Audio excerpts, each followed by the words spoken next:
In the spring of 1860, along the coastal lowlands of South Carolina, near the port city of Charleston, a woman named Sarah Whitfield stood before a full-length mirror in a wedding gown that had been stored in cedar for 23 years. She was not preparing for marriage, she was preparing for murder. The dress, yellow-hued with age, and smelling of camphor and regret, had belonged to her mother, a woman who had died in childbirth, bringing Sarah into a world that would demand from her every ounce of sanity she possessed. What happened in the weeks that followed would become one of the most whispered about scandals in Charleston society, a story so disturbing that even the newspapers of the time chose silence over truth, preferring to bury the facts beneath obituaries and weather reports rather than confront the moral rot at the heart of the institution that sustained their civilization. You are listening to Shadows of the South, where we unearth the most disturbing and forgotten stories of the slave-holding South, narratives of secolaginto destruction, moral collapse, and the terribly human cost of a system built on the ownership of souls. This is not entertainment. This is excavation. The Whitfield plantation, known as Belmont House, sat on approximately 4,000 acres of prime cotton-producing land 8 miles inland from Charleston Harbor. The estate had been in the Whitfield family since 1789, passed down through 3 generations of men who prided themselves on their Anglican faith, their impeccable bloodlines, and their ability to extract profit from human suffering with the cold efficiency of a well-maintained machine.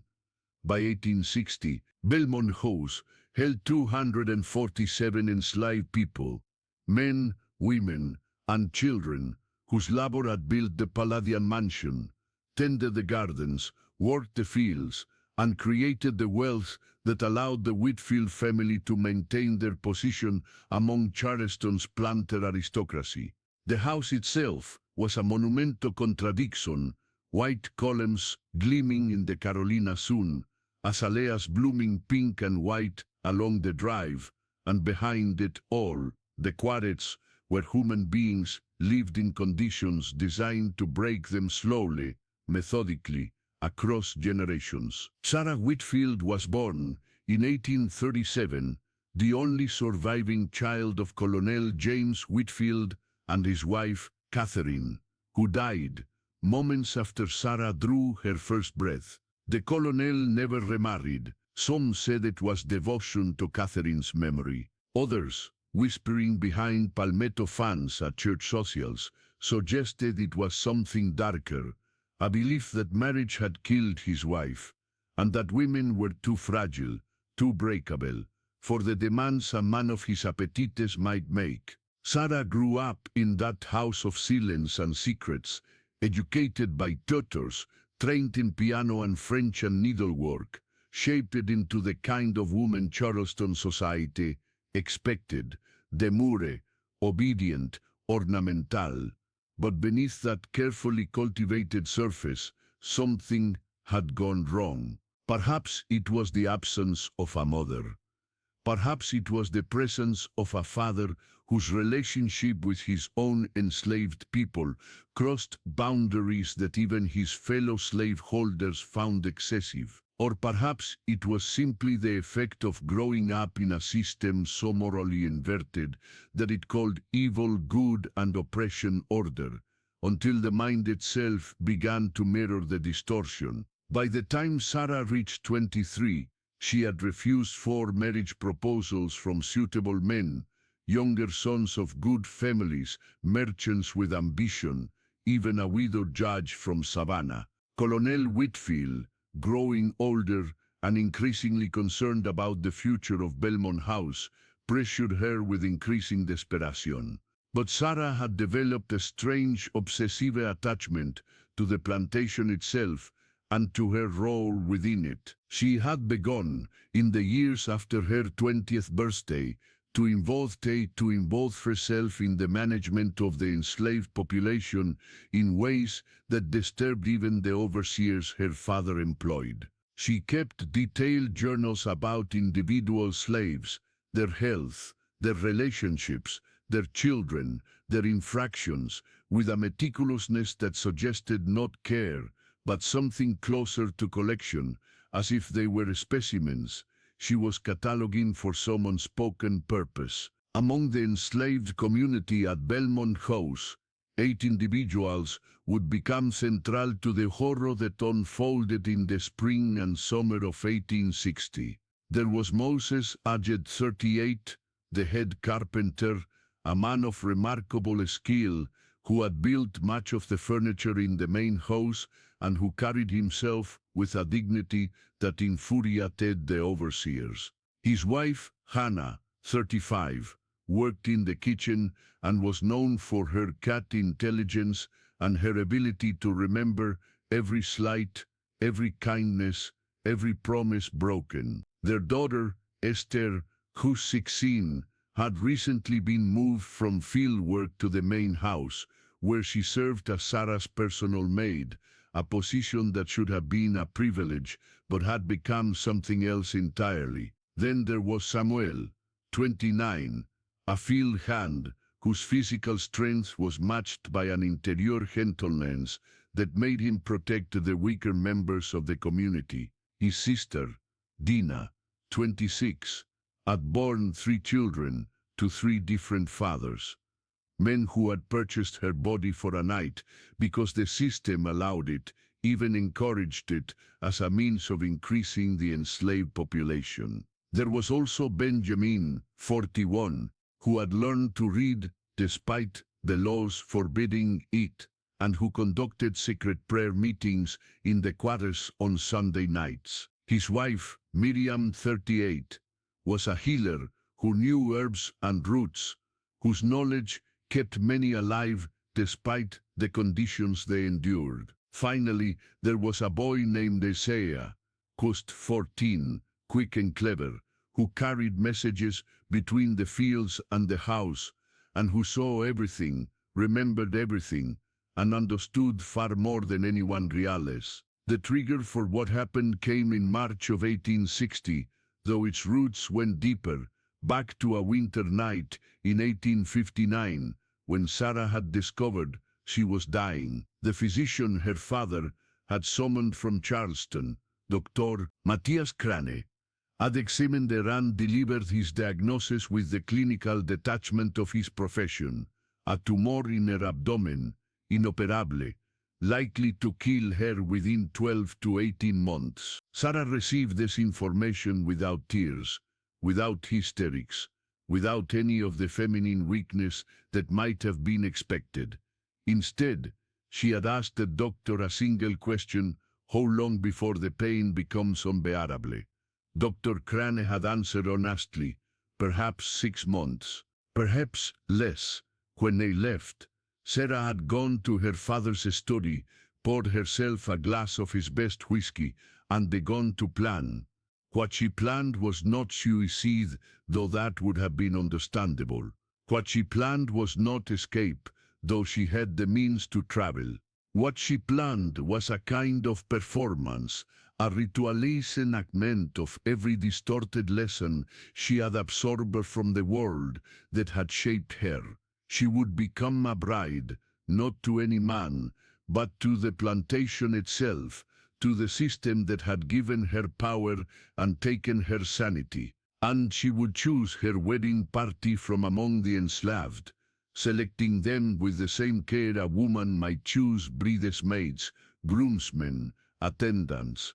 But her ceremony would not end in marriage, it would end in blood. Pause for a moment and reflect on this.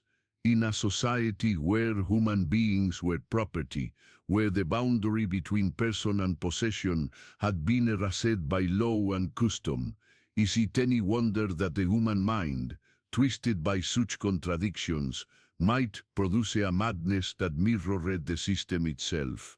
When you own people, you do not simply corrupt your victims.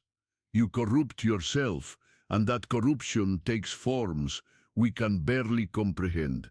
Sarah began her preparations in early April.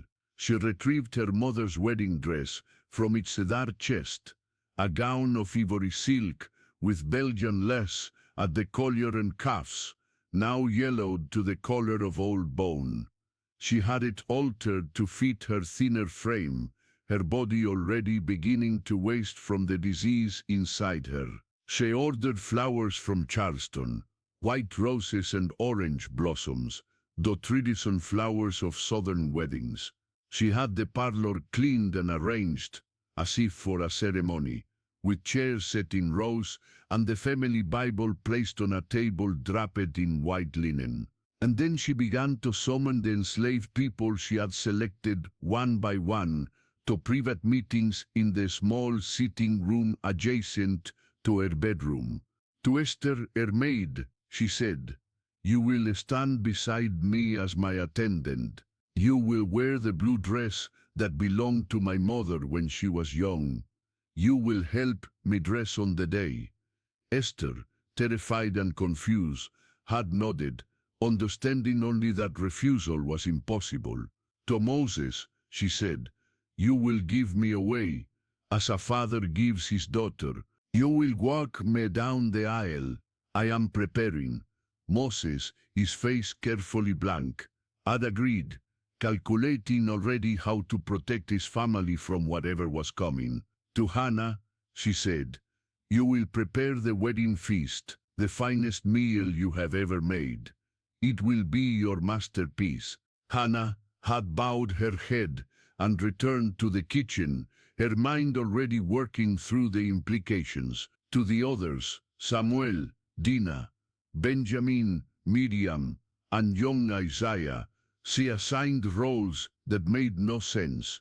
Samuel would be the groom's representative, though there was no groom. Dinah would sing hymns. Benjamin would read scripture. Miriam would prepare certain herbs and tinctures, for purposes Sarah did not explain. Isaiah would serve as messenger and observer, carrying instructions and reporting back. Each of them understood, with the survival instinct of the enslaved, that they were trapped in the delusion of a dying white woman, and that their lives depended on performing their roles perfectly while seeking some escape from the nightmare unfolding around them. Throughout April and into May, Sarah continued her preparations.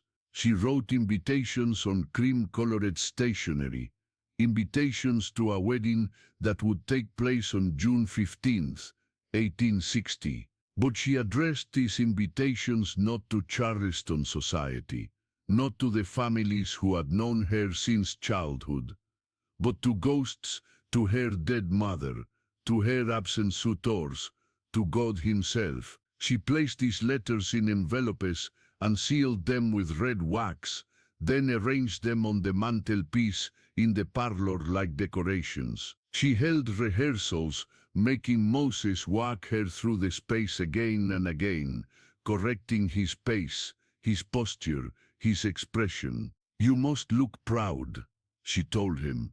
"A father is proud when he gives his daughter away." Moses, a man who had been sold away from his own father at age 9, had complied with a face like stone. The enslaved community at Belmont House watched these preparations with growing dread. They understood, in ways the white household did not, that Sarah was not simply mad.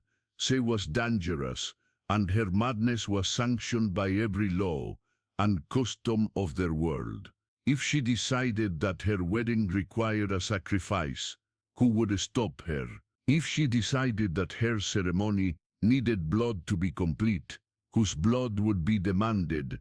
They began to hold whispered meetings in the quarters after dark, debating whether to run, whether to appeal to Colonel Whitfield, whether to resist. But every option led to death or torture. Running meant dogs and whips. Appealing to the colonel meant accusations against his daughter, which he would never believe. Resistance meant hanging. So they waited and prayed and performed their assigned roles, hoping that Sarah's death would come before her wedding day, hoping that God or time or disease would intervene. If you have found yourself drawn into this story, if you recognize the importance of preserving these difficult stories and preventing them from being forgotten, please subscribe to this channel. These narratives are not easy to hear, but they are essential to understanding the full moral cost of the American slave system, a cost that extended beyond the enslaved to consume the humanity of the enslavers themselves.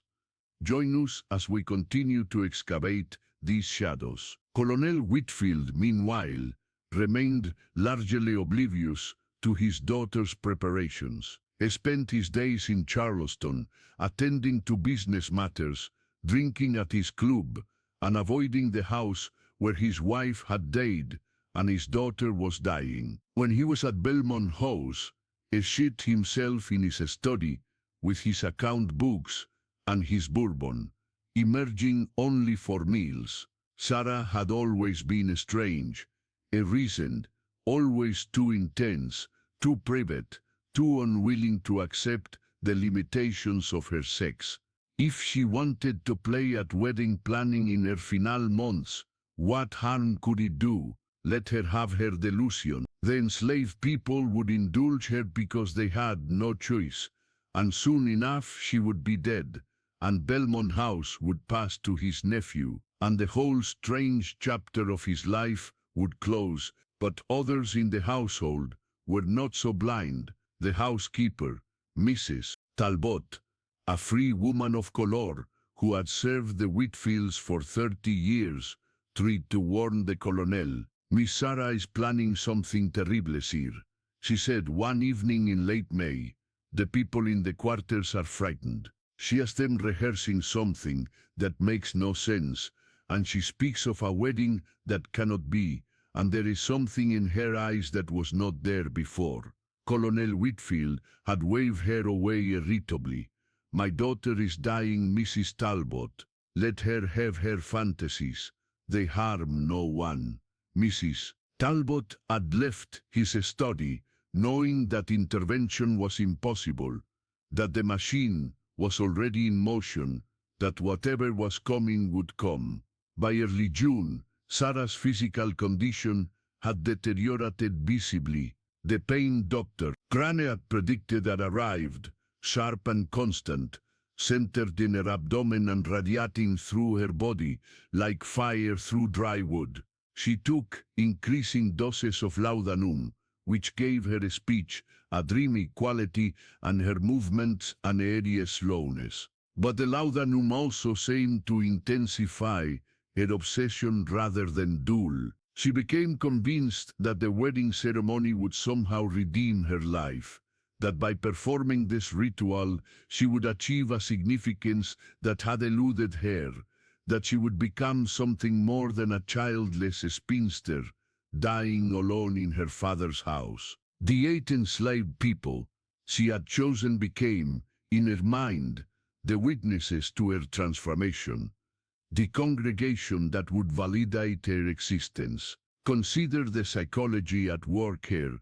Sarah had been raised to believe that marriage and motherhood were the only sources of female worth, that her value lay in her ability to transfer property through legitimate heirs. When disease stole that possibility from her, when she faced death without having fulfilled the only role her society recognized, her mind constructed an alternative, a twisted mirror of the wedding she would never have, a ceremony that replaced a groom with enslaved people, forced to participate in her delusion. The violence of the slave system had so thoroughly corrupted the concept of human relationship that even madness took the form of onation and coercion. On June 10th, 5 days before the appointed wedding date, something broke in the fragile balance that had held. Sarah summoned Esther to her bedroom in the middle of the night.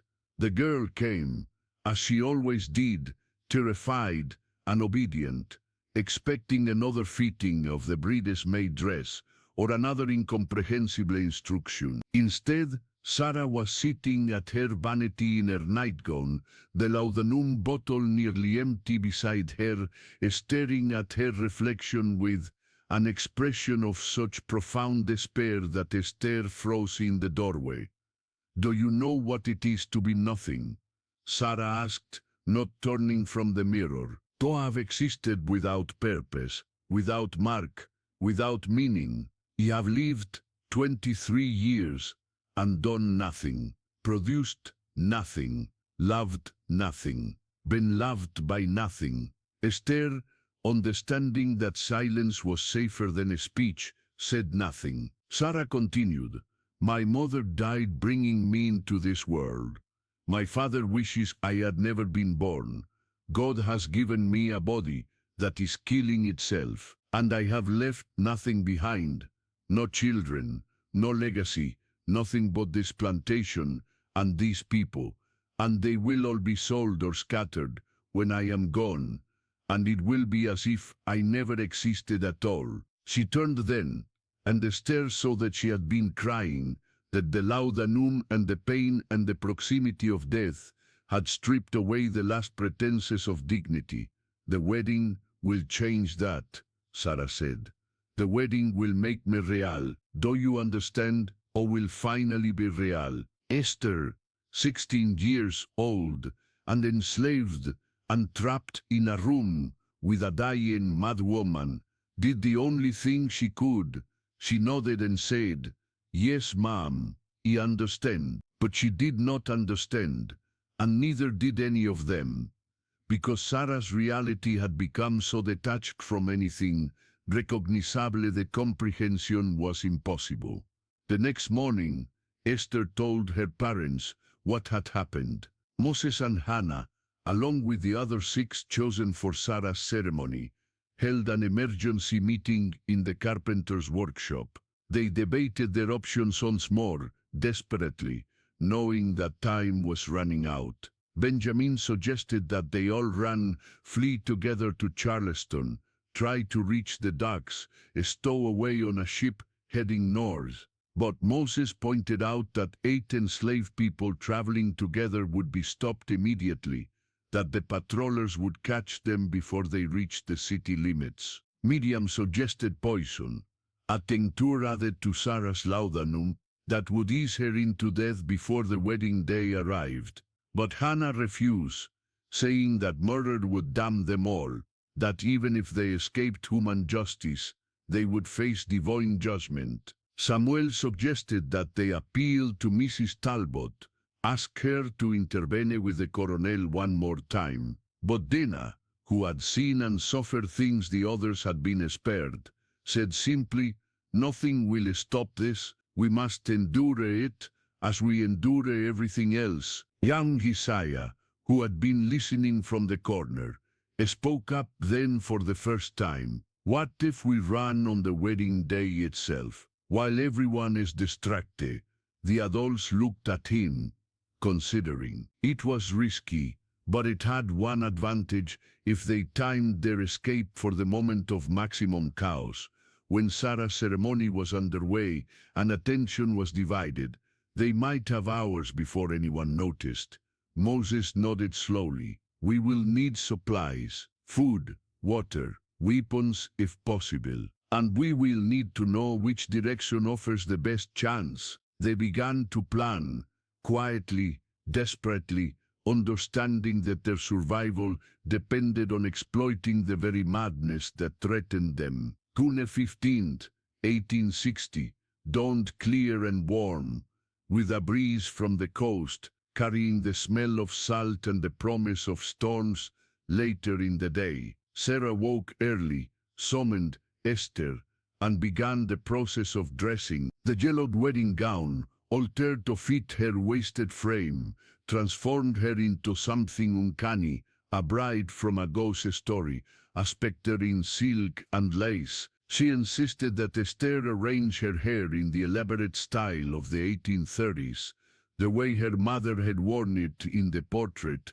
that hung in the parlor. She applied rouge to her hollow cheeks and powder to her skin, trying to hide the evidence of disease, trying to make herself beautiful one last time. When she looked at herself in the mirror, she smiled, a terrible triumphant smile that made Esther step back involuntarily. At 10 o'clock in the morning, Sarah descended the main staircase. Moses waited at the bottom, dressed in a suit that had belonged to Colonel Whitfield in his younger days, uncomfortable and silent. Sarah took his arm and escorted her to the parlor where the others waited. Anna had prepared the requested feast in the dining room: ham and cornbread, sweet potato pie, collard greens, fried chicken, biscuits with honey, food that the enslaved community had grown and harvested and cooked but would never be allowed to eat. Samuel stood at what Sarah called the groom's position, though there was no groom, and he understood himself to be a prop in a performance whose script made no sense. Dinah began to sing a hymn, her voice shaking but obedient.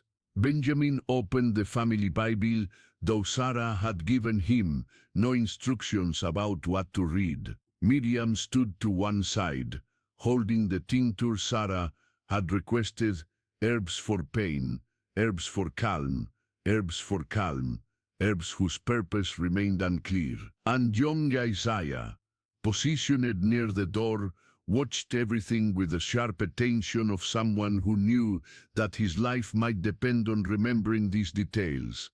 Sarah and Moses walked down the makeshift aisle between the rows of empty chairs. The absurdity of the scene: a dying white woman in an antique wedding dress, an enslaved carpenter forced to play the role of father, an audience of 7 terrified people, and dozens of sealed invitations propped on the mantelpiece, would have been comical if it had not been so profoundly disturbing. When they reached the front of the parlor, Sarah released Moses' arm and turned to face the empty space where a minister would have stood, where a groom would have waited. Here we must pause to ask, what drove Sarah to this moment? Was it truly madness, or was it a kind of terrible clarity, a recognition that in a world built on the fiction that some people were fully human and others were property, all relationships became performances, all ceremonies became empty rituals of power? Perhaps Sarah's wedding was not a departure from Southern civilization, but its truest expression, a reduction of human connection to ownership, of love to coercion, of sacred ritual to sadistic control. For perhaps 10 minutes, Sarah stood there in silence, her eyes closed, her lips moving as if reciting vows only she could hear. The enslaved people watched, waiting for whatever horror would come next, waiting for her to demand something, to order something, to reveal the true purpose of this grotesque ceremony. But nothing happened. Sarah simply stood there, swaying slightly, her face growing paler, her breath becoming more labored. Then abruptly she turned and walked to the chair that had been placed at the center of the front row, the position of honor where the mother of the bride would have sat. She lowered herself into it carefully, arranged her yellowed skirts around her with meticulous attention, and looked up at the 8 people who had been forced to participate in her delusion. "Thank you," she said, her voice barely audible. "You have witnessed my wedding. You have made me real." Then she lifted her hand to her mouth and swallowed something, a capsule or powder that Miriam realized too late had been hidden in Sarah's glove. Miriam lunged forward, but Hannah caught her arm, understanding that intervention now would only bring punishment without changing what was already done. They watched as Sarah's pupils dilated, as her breathing slowed, as the laudanum and whatever else she had taken began its work. Married after the war and moved to Philadelphia, Benjamin became a minister and founded a small church in Georgetown. Miriam continued her work as a healer, now serving free people rather than enslaved ones. And Isaiah, who had seen everything and remembered everything, lived to be 83 years old and told the story of Sarah Whitfield's wedding to his grandchildren, not as entertainment, but as testimony, as evidence of what slavery had done to both the enslaved and the enslavers, how it had twisted human relationships into performances of power, how it had created a world where even madness took the shape of ownership. Consider this final reflection. Sarah Whitfield was as much a victim of slavery as those she enslaved, not in degree of suffering. Certainly not in degree of suffering. Certainly not in but in the corruption of her humanity, the warping of her capacity for genuine human connection, the reduction of her worth to her ability to produce legitimate heirs. The system that gave her power over other human beings also trapped her in a cage of expectations, so narrow and so toxic that when disease freed her from those expectations, the only freedom she could imagine was a performance of possession, a ceremony that replaced a husband with human property. This is what slavery did. It destroyed not just those it enslaved, but those who did the enslave, in creating generations of moral monsters and psychological ruins, leaving behind trauma so profound that its effects are still visible more than a century and a half later. The story of Sarah Whitfield and her impossible wedding is not unique. Throughout the American South, in the decades before the Civil War, the plantation system produced countless variations on the same theme. Madness born of power, cruelty masquerading as civilization, performances of humanity that revealed only absence. We tell these stories not to sensationalize the suffering of the past, but to understand it, to trace the long shadow it has cast across American history, to recognize that the evil of slavery was not simply in the whips and chains, but in the corruption of every human relationship it touched, the distortion of every social ritual it incorporated, the destruction of every moral principle it clung to uphold. If this narrative has moved you, if you believe that these stories must be preserved and examined rather than forgotten, I invite you to subscribe to Shadows of the South and to share these stories with others who might benefit from understanding the full cost of America's original sin. These are not comfortable stories. These are not inspiring tales of triumph, but they are true,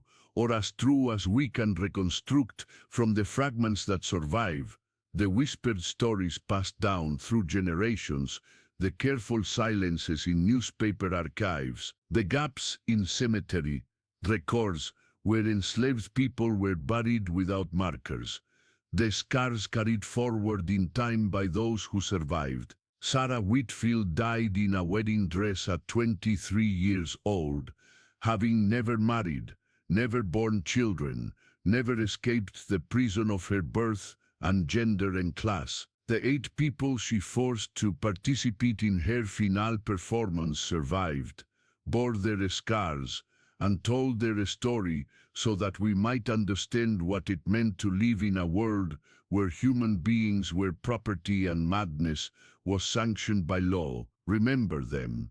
Remember Sarah. Remember that the horrors of slavery were not only physical but psychological, not only inflicted on the enslaved, but visited upon the enslavers, not only historical but present, echoing forward through time in patterns of trauma and injustice that we are still working to dismantle. This is the work of memory. This is the labor of truth. This is why we return to these shadows again and again, not to dwell in darkness, but to understand what created it and how we might finally find our way into light.